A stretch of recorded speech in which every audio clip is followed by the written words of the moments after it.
Hi friends, welcome to మీ advocate Ravindranath. ఇప్పటివరకు మనం బర్త్ సర్టిఫికేట్ అంటే డేట్ ఆఫ్ బర్త్ అంటే Aadhaar card, PAN card, driving licence ఇవి మాత్రమే మనం పరిగణలో తీసుకుంటాం.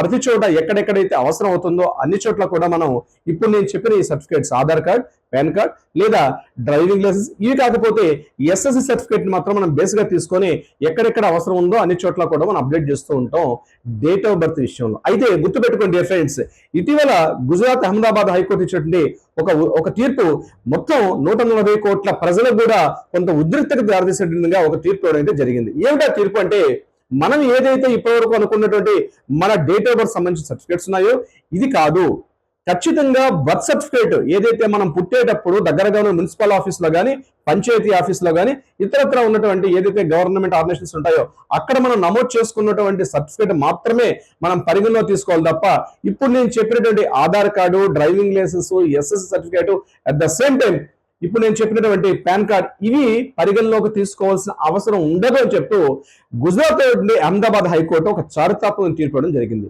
దీని వివరాల్లోకి వెళ్ళినట్లయితే, ఒక పిటిషనర్ 1993లో పుట్టాడు.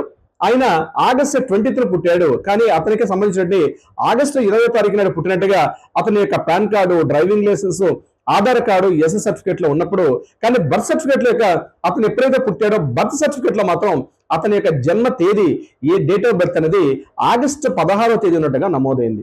దీనికి సంబంధించి అతను హైకోర్టును ఆశ్రయించాడు. అయితే నా బర్త్ సర్టిఫికేట్ ఏదైతే ఉందో అక్కడ డేట్ కరెక్షన్ చేయమని ఆశ్రయించినప్పుడు హైకోర్టు ఒక తీర్పు ఇవ్వడం జరిగింది. అది కుదరని పని.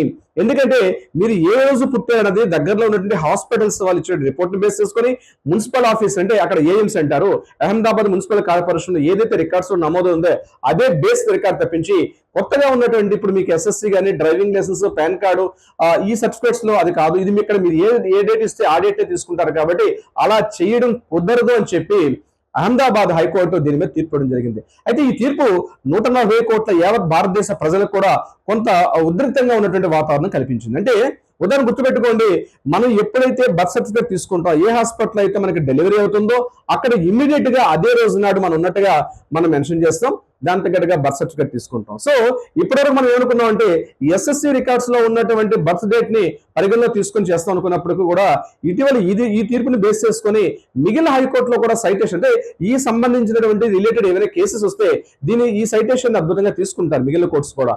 అందుకని తొందరలోనే ఈ 140 కోట్ల మన భారతదేశ ప్రజలందరూ కూడా ఈ భవిష్యత్తు ఒక చట్టంగా వచ్చే అవకాశం ఉండదు. చట్టం రాకపోయినా ఈ తీర్పుని మాత్రం ఈ జడ్జిమెంట్ తీసుకుని మిగిలిన వాటి కూడా వచ్చే అవకాశం ఉంటుంది. కాబట్టి గుర్తుపెట్టుకోండి డియర్ ఫ్రెండ్స్, మీ ఇళ్లలో ఎవరికైనా డెలివరీస్ అయినట్లయితే, ఒక బాబు పాప పుట్టినట్లయితే ఇమీడియట్ గా దగ్గరలో ఉన్నటువంటి మున్సిపల్ ఆఫీసులో లేదా పంచాయతీ ఆఫీసులో, గ్రామ సర్పంచ్ పంచాయతీ కార్యాలయంలో కానీ, మున్సిపల్ ఆఫీసులో కానీ మీరు నమోదు చేసుకుంటారు. అయితే నమోదు చేసుకుంటే గుర్తుపెట్టుకోండి, అక్కడ ఏదైతే డేట్ ఇస్తారో ఇంక్లూడింగ్ నేమ్ తో సహా, అంటే ఆ పేరు కూడా ఎలా ఉంటుంది అన్నది, ఆ పేరు లేదండి మేము ఇంకా పేరు పెట్టుకోలేదు అబ్బాయి కాబట్టి ముందు బర్త్ సర్టిఫికేట్ తీసేసుకుంటాం, ఆ తర్వాత నేమ్ కరెక్షన్ చేసుకుంటాం అని చాలా చోట్ల కూడా కొన్ని రకాల కేసెస్ కూడా ఇట్లాంటివి వస్తుంటాయి. కానీ చాలా ప్రాబ్లమ్స్ వస్తాయి. మీరు ఏ పేరు అయితే అనుకుంటున్నారో ఆ పేరుని, ఏ రోజు డేట్ అయితే అబ్బాయి పుట్టారో, అమ్మాయి పుట్టారో, అబ్బాయి కానీ అమ్మాయి కానీ పుట్టారో ఆ డేట్ ని దగ్గరలో ఉన్న మున్సిపల్ ఆఫీస్ లో కానీ లేదా పంచాయతీ ఆఫీసులో కానీ నమోదు చేసుకొని ఆ రికార్డ్స్ ని మీరు భద్రపరచుకోవడం చాలా అత్యంత అవసరం.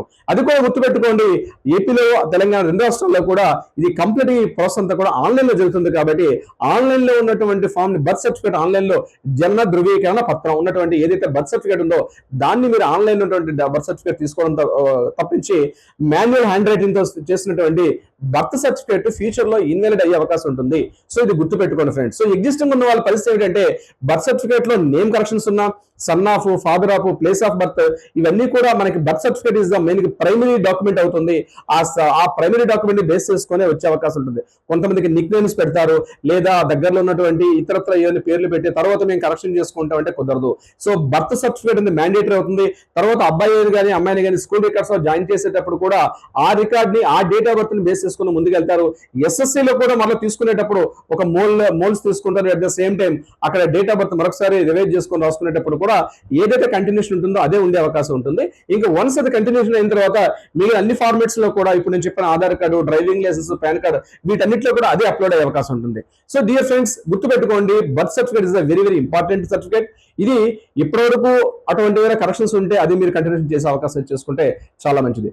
Thank you so much my dear friends.